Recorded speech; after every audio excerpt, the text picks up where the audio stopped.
Hey, what's up guys? Brad here. So I wanted to do today kind of an overview of the stock market, a stock market for beginners in 2020 video, okay? So I'm going to cover 10 questions in this video, and I'll do a little timestamp. If you're only interested in one particular question or a couple questions, you can go right to those questions. I'll put the timestamps down in the comments. So let's jump right into it, guys. First of all, what is a stock? Okay, a stock is really just a partial ownership in a business. So there's really two ways that a business can kind of generate cash to grow, okay, a public company. So one way is to issue equity, okay, issue a certain number of shares, and then investors are able to buy those shares in the stock market and own a piece of that business, own an interest as the stock price appreciates, as dividends are paid, as the company buys back its own shares, that interest can grow. So there's a number of ways that equity owners or partial owners of a business can benefit from the business doing well. And then the other way is debt, of course. So a business can essentially issue bonds where it pays a certain rate on that bond each year. Say it's an 8% coupon. So if an investor buys $1,000 worth of bonds for a business, corporate bonds, they get 8% per year, which would be $80 per year. And then after a certain number of years, that money gets paid back. So the bond, you basically know what you're making from a bond. There's a fixed percent per year. And bonds are actually senior to equity. If a company runs into trouble, if it has to declare bankruptcy, the bond holders get paid first. Okay, preferred bondholders, and then if there's anything left over, the equity holders would get paid. So that's just kind of an overview. What is a stock? It's a partial ownership in a business. Number two, what is the stock market? So the stock market, it's really an auction-driven exchange. Okay, you've got people who want to sell their shares in a business, and you've got people looking to buy shares in a business. And when you get an agreement between what someone wants to pay and what someone wants to sell it for, that's when shares trade hands. And essentially the reason that stock prices go up or down, stock prices go up when there's more shares that are being bought, okay, than are being sold, and because there's more demand on the buy side, which pushes price up. That's really how prices move. Whether there's more demand on the buy side, more people looking to buy, or there's more demand on the sell side, more people looking to sell. So the stock market is really just an auction-driven market for these partial ownerships of public companies. How do you buy a stock? Well, you need a brokerage account. It used to be where you could just buy physical stock certificates. Companies don't do that anymore. So you need a brokerage account online, and you need to link your bank so you can fund that account.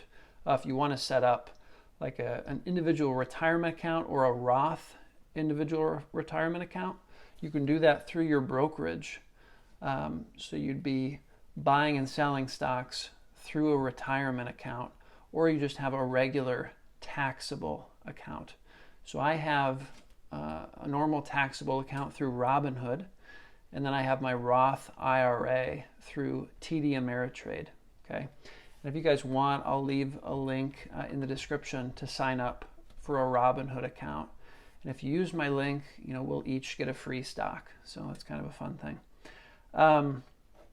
And then through the brokerage account, you would place an order to buy, say you wanted 5 shares of Facebook at $200 a share. So you have to have $1,000 in your account in order to place that order. If you did a market order, the order would just execute at kind of the current price. You can also place a limit order, which means you can say, okay, I want to buy 5 shares of Facebook, but only when the price gets down to $190. Okay, so that would be a limit order. You set the kind of the upper limit of what you're willing to pay for a share of stock. And you could set a limit order for 1 day, or you can set it for 3 months and probably even longer. So if you set a 3-month limit order, the order won't execute until Facebook gets down to 190, anytime in the next 3 months. And if it doesn't get down that low, the order just won't execute. So that's kind of an overview of how you buy a stock. How do you make money in stocks? Okay. Yeah, this is a very important question, obviously, for all of us investors. So as a value investor, which is what I am, I'm looking for a situation where the value of a business is higher than what the price of a share of ownership in that business is. Okay, so you might be thinking, wait, how could the price be different than the value? Well, the value for value investors is actually based on, future cash flows that business is going to generate, what that business is going to earn next year, the year after, into the future as far as the business is going to exist. Okay, so in order to value the business, you have to be able to estimate what those future cash flows are going to be. And then you have to discount all of those future cash flows back to the present value. Okay, and then you'd also account for, debt that the company has, and cash equivalents, stock options, things like that, in order to arrive at a fair value for a share of stock. Now, as investors, if we can buy a share of stock significantly below what the value is, which means the price in the stock market would be significantly below what the value is, we can do really well. That's how you make money in stocks, by buying at a discount and then waiting for the stock market to fairly price the stock.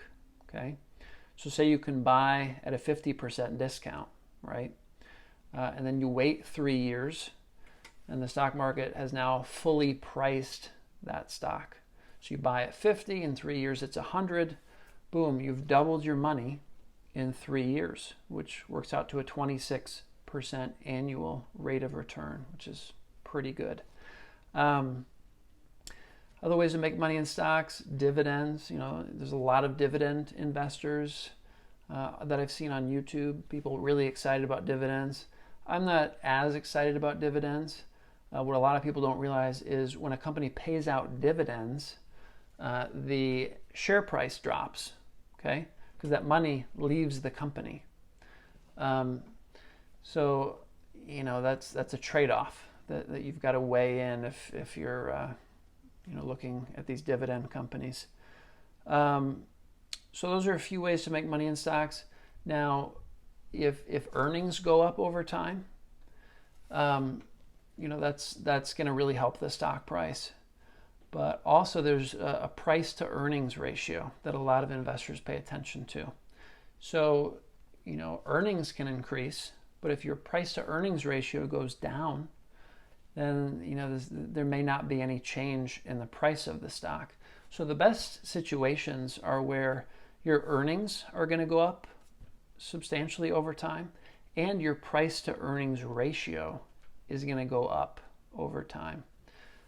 So those are great companies to try to find. Those are the long-term compounders, the businesses that have a competitive advantage for some reason, an economic moat, as Warren Buffett says. So companies like Visa, MasterCard, Moody's, Costco, Apple, great businesses, but the key is to buy them before everyone knows they're great businesses, before they're priced like great businesses. So that's how you make money in stocks. Number 5, why even invest in stocks? Well, if you look at different assets over a long period of time, if you look at stocks versus bonds versus gold versus, obviously Bitcoin hasn't been around very long. If you look at real estate, you can look at all different kinds of assets. And if you look at them over, many years, which, as an investor, it's important to have that mindset of many years, because it takes time to really compound your wealth and to see that kind of hockey stick compound growth curve. Stocks, as far as I can tell, do better than any other asset class over the long term. If you buy kind of the index, say an S&P 500 index, you're looking at around 10% over the long term. And nothing else really comes close to that 10% figure. Certainly if you have a specialty within real estate and you really know that well, you can probably do just as well as you could do in stocks. But for the know-nothing investor, just investing kind of automatically every month, every year into the S&P 500, I can't see a better rate of return than 10%.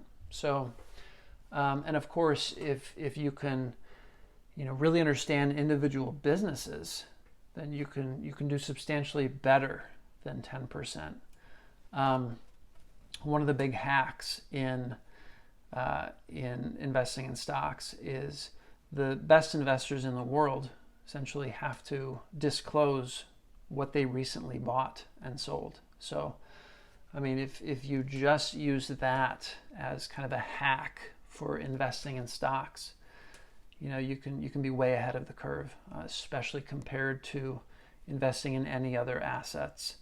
So that's why I invest in stocks. It's historically a fantastic investment compared to any other assets.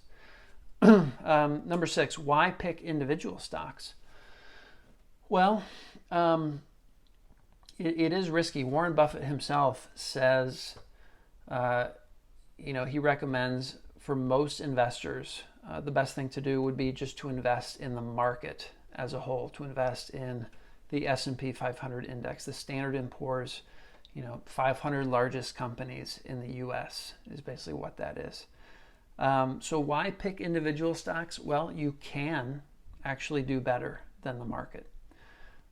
It's difficult, typically, but there are ways to make it easier, and I'm going to be sharing a lot of those on this channel, such as shameless cloning, such as looking in less efficient areas of the market, like spin-offs, looking at companies that are buying back a lot of their own stock, the cannibals, companies that are eating themselves. So there are places to look that make it easier to beat the market. For various reasons, it's still not necessarily an easy thing to do, even with those kind of hacks, so to speak. There's also the magic formula, which was created by Joel Greenblatt, legendary hedge fund manager. I think he generated about 40% annual returns in his hedge fund over, I believe it was 20 years, but maybe it wasn't quite that long. Anyway, he wrote a book called The Little Book That Beats the Market, and he talks about the magic formula, which is a screening tool that's really a combination of earnings yield and return on invested capital.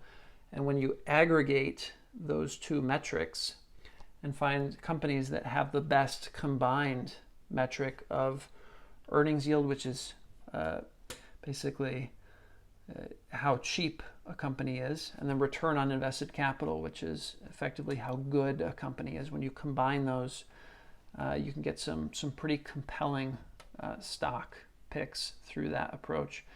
And of course, Monish Pabrai on his blog, Chai with Pabrai, has something called the free lunch portfolio, which every year he puts out 5 companies to buy that are in the shameless cloner basket, companies that great investors have bought recently, 5 spin-offs, and 5 cannibals, companies that are buying back a lot of their own stock.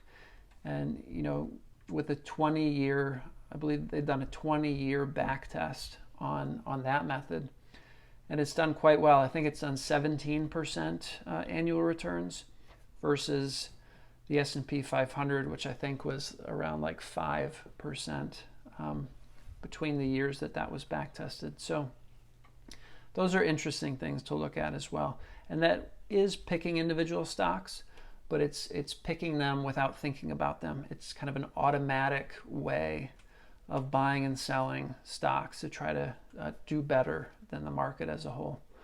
How do you pick individual stocks? Well, you know, you really got to understand a business. If you're not going to do it automatically by using the shameless cloner, spin-off, cannibal approaches, or the magic formula, you've got to understand the business. You've got to be able to forecast the future cash flows of the business in a way that's, you know, rational, in a way that you have a good sense that the probability of you being correct is fairly high. So picking individual stocks is difficult. You got to understand the business. You got to have a story about the business, and then you got to put a number. You got to put the numbers to that story. And I really like the valuations that Aswath Damodaran does. And he wrote a book recently, and he talks about how valuation, it's really a combination of story and numbers. And the art of valuation is really how to merge those two. So that's all I'm going to cover for today, guys. I wanted to cover those kind of 7 questions for beginners in the stock market. Let me know if you want me to cover any other questions. I'll make another video about this. And if you have any thoughts about these individual questions, you have experience in the stock market, you want to add to some of these points, I would really appreciate you leaving a comment. You know, I'm really looking at this video as a living document, and you know, the more value you guys can add in the comments, you know, the better it's going to be for the whole community here, for people learning, you know, how to do well by investing in stocks. So I would really appreciate your thoughtful comments below. But that's all I wanted to cover, guys. 7 questions for stock market beginners. All right, guys, I will see you in the next video. Take care.